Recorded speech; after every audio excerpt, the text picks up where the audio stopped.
السلام عليكم ورحمة الله وبركاته. Итак, сегодня у нас новый урок. اليوم عندنا درس جديد ونحن نقرأ ونترجم معا من العربية. حسنا، هذا الدرس الثاني. Это второй урок. نتذكر. Давайте вспомним, что мы проходили. Я буду читать средним темпом. مرحبا أصدقائي، اسمي النور. أحب المغامرات والسفر كثيرا. في العطلة الصيفية الماضية قمت برحلة مدهشة حول العالم مع عائلتي. И продолжаем наш текст. Следующий у нас зурна. Что такое зурна? Зурна в спряжении, да? Спряжение у нас для хуа будет форма глагола зара. Зара.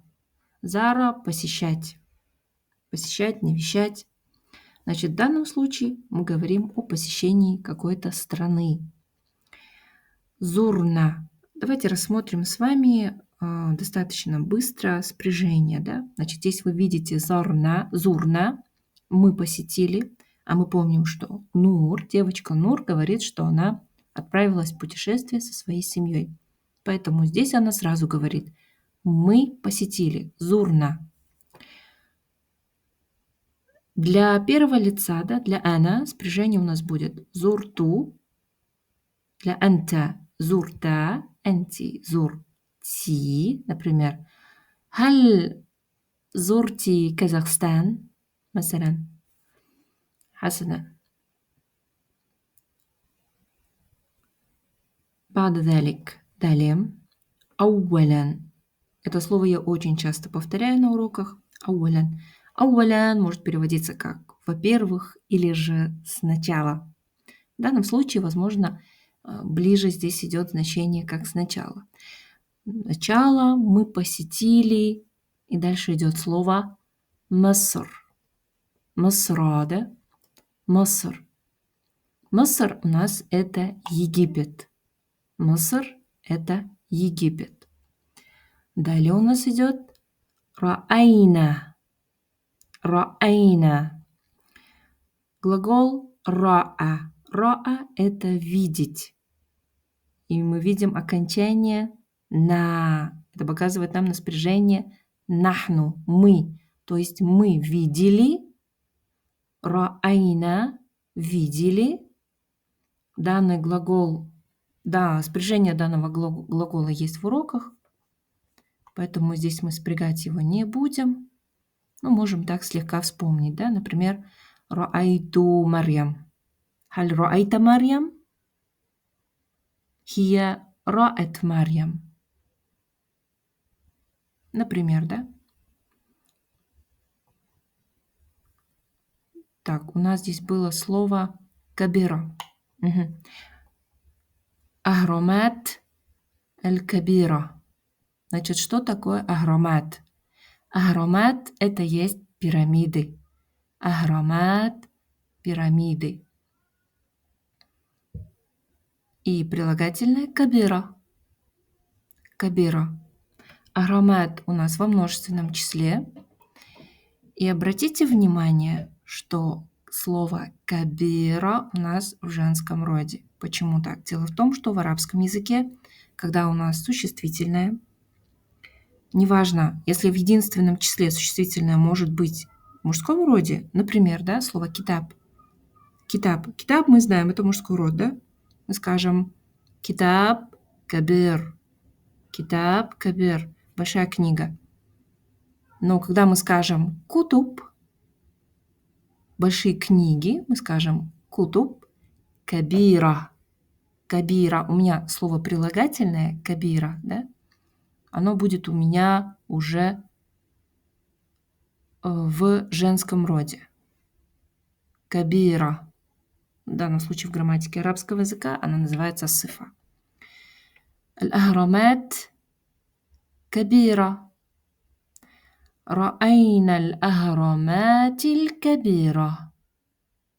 Значит, ахрамат, кабира, большие пирамиды.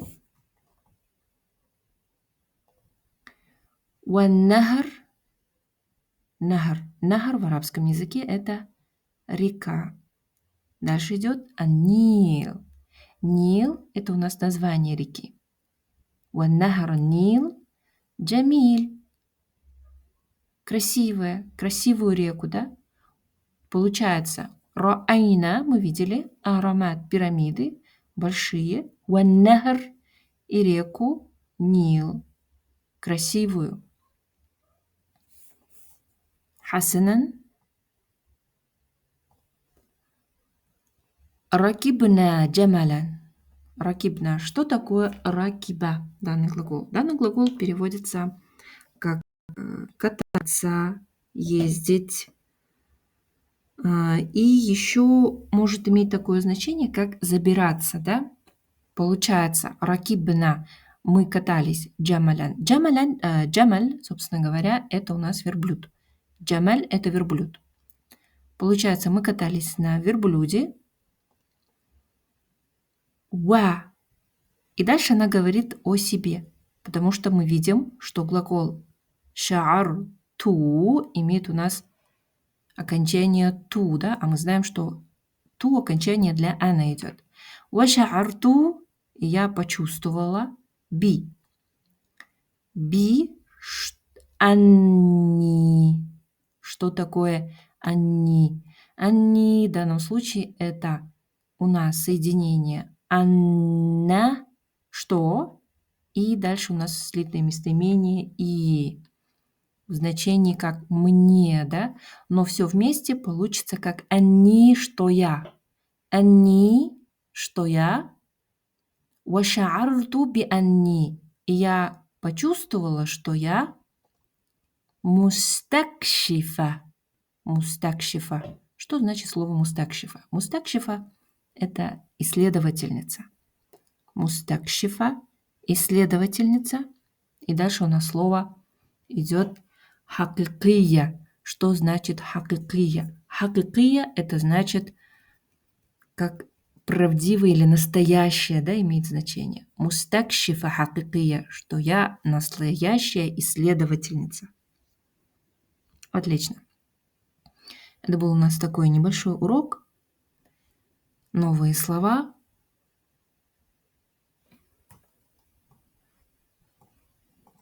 На этом мы с вами приостановимся. Всем мира и добра. Ассаляму алейкум. Всем хороших уроков.